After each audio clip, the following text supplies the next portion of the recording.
Hi, my name's Steve Rayleigh. I'm here at the Jumeirah College in Jumeirah in Dubai, and today we're going to talk about a shot called Chiquita.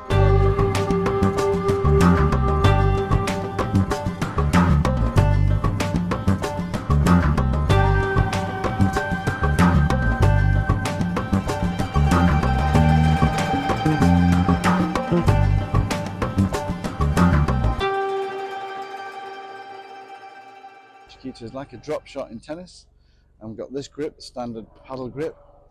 Leave my hand to the left, open racket face, that's open, that's closed, that's open racket face, elbow in. So Chiquita is something you'd play if someone's at the net and you want to hit it to their feet, not hard but slow, or if someone's at the back of the court and you want to make them have a difficult time by running to the net, which means the ball is low, they've got to lift it and you can make a winner. So Chiquita is like a cradle shot. Again, racket back first or back first, elbow in, not here.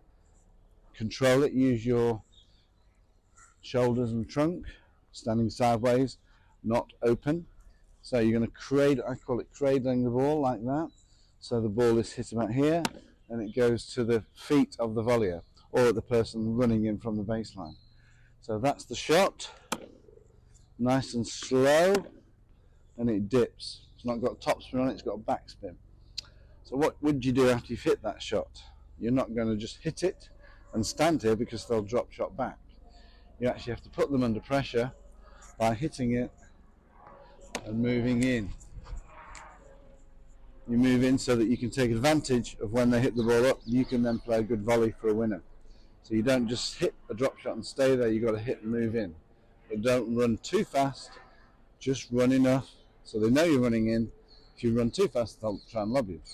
Run in and then take advantage of that shot. So it's called a Chiquita. Again, cradling the ball, enjoy it. Hope you enjoyed that video. If you did, please give us a thumbs up. If you want to subscribe, please subscribe here. If you want to see more in the series of what we do, up here. And if you want to learn about all the general things we do on all our channels, go down below.